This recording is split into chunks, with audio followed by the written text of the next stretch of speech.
Kihani washte. Dona yahipiki iyuha chante washtea nape chiyuzabe shto. Woglag mashipi cha omidwa kinkte. La koliapi ki le te wahila chan he le chamue. Ham mitaku yapi. Tashina imachi yapi shto. Pine Ridge Indian Reservation, South Dakota, Imataham.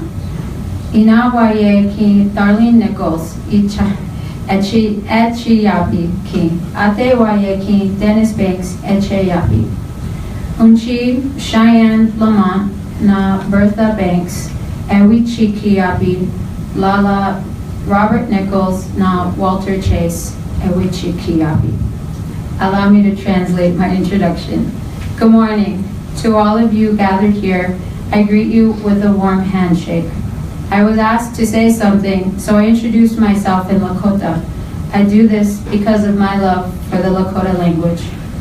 My name is Tashina Rama, and I live on the Pine Ridge Indian Reservation in South Dakota.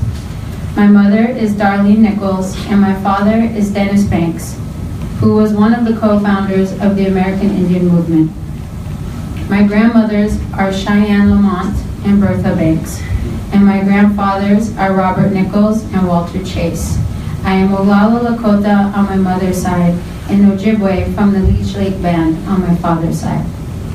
Thank you to the Jesuit Conference and the Ignatian Solidarity Network for inviting me to share my personal experience of this ongoing fight against the Dakota Access Pipeline, and to share a few of the critically important issues that Indigenous people face. Today, I represent myself and my understanding of the issues as an Indigenous person. I do not speak for the Standing Rock Nation. As most of the world knows, in the summer of 2016, some Standing Rock community members asked for support via social media to help fight for their right to clean water. No one expected that thousands from around the world would answer their call. As supporters arrived, different camps were established. Of these, the largest was the Ochete Shakowee camp. The camp became home to the thousands of water protectors who arrived. My role in this fight against DAPL was to be a supporter of my family who answered that call and set up a camp inside of the Ochete Shakowee camp. My Aunt Bernie Lafferty, my cousin Holyoke Lafferty, and my two young nieces, Shayla and Layla, ages 12 and 9, respectively. They committed their lives to this cause, the cause that our relatives in Standing Rock deserved clean water. 2 women and 2 girls built a camp inside the boundaries of the Ochete Shakowee. It was our family camp, they said, and they named it after our great-grandmother, Agnes White Buffalo Chief.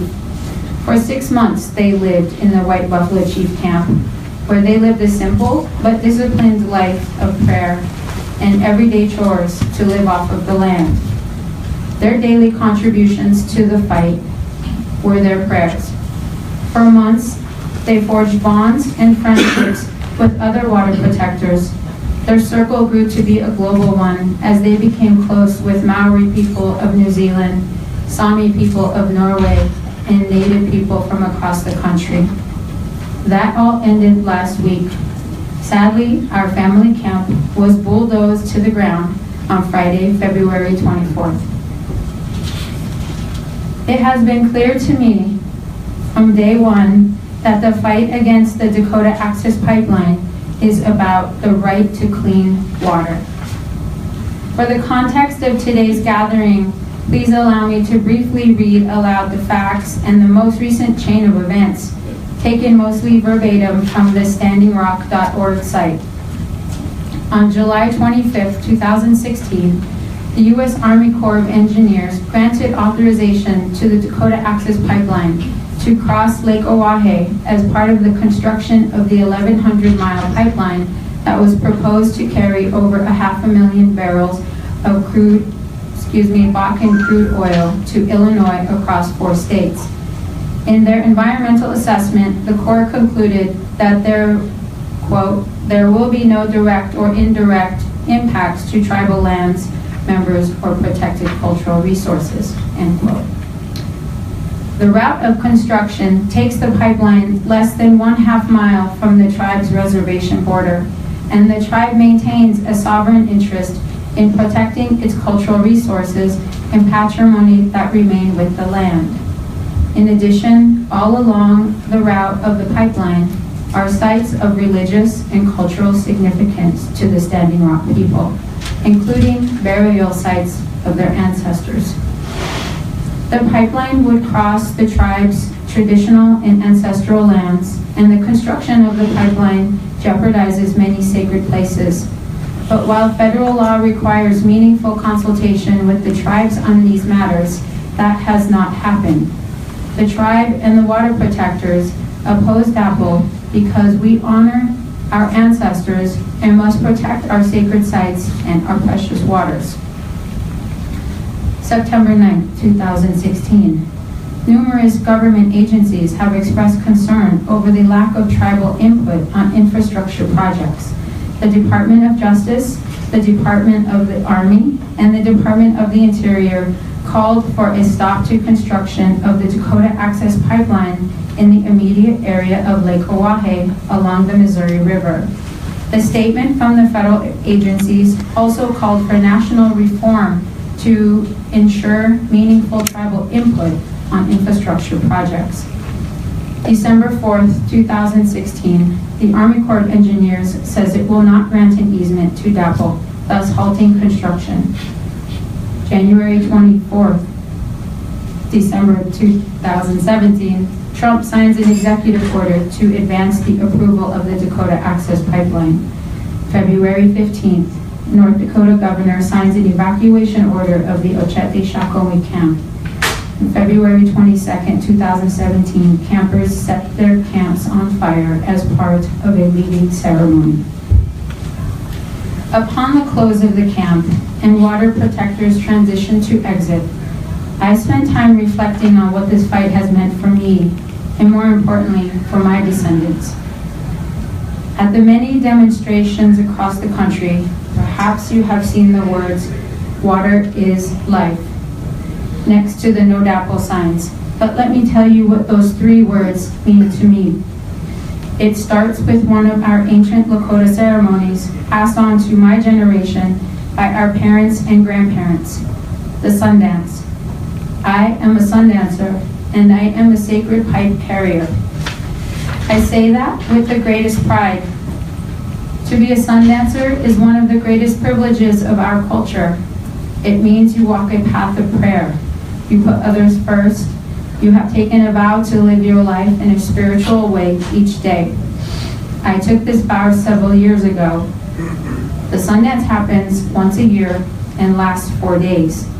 Each morning of the Sundance, we start the day in a purification ceremony called a sweat lodge. And then, when the sun rises, we dance for hours at a time, taking few breaks without food or water for 4 days. Our Sundance is at the end of June on the edge of the South Dakota Badlands, where the temperatures can get as high as 110, 115 degrees. There is little relief with no clouds or breeze.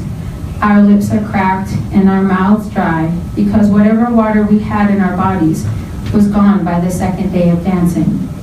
Our ancestors prayed in this way, and they passed it down to us. We are taught that through this sacrifice, the Great Spirit will hear our prayers. For 4 sacred days, we give ourselves to the sun. Our bodies are dying, and we know that with that first drink of water, when the Sundance is over, that water is life. I was raised to pray in this way, and I find it to be a humbling way to connect with the Great Spirit, our Creator God, and to give of myself so my children and my family can be healthy. I share the story of our ceremony not only because it illustrates the ceremonial value of our water, but also it is because our ancestors who fought and died protecting our ways of life that we have these ceremonies that define our culture and our spiritual ways. We owe it to ourselves and our descendants to protect what remaining lands we have the lands where our ancestors roamed, and the sacred sites where they are buried, so they can have these ceremonies to pass on to their children, and so on. This dapple fight with the U.S. Army Corps and the U.S. government has marginalized Native people's interests and brings to light that we, as Native people, as Indigenous people, still have a long way to go with the U.S. government honoring our treaties. Even in 2017, nearly 150 years after the signing of the 1868 Fort Laramie Treaty, my Lakota relatives in Standing Rock and across the United States and around the world know that this fight is about being heard. It is about the right to be consulted as Native peoples about land development decisions that affect our ancestral lands and peoples. The fight to be heard and consulted is a global one. In his encyclical on ecology, Laudato Si', Pope Francis wrote that Indigenous communities should be the principal dialogue partners, especially when large projects affecting their land are proposed.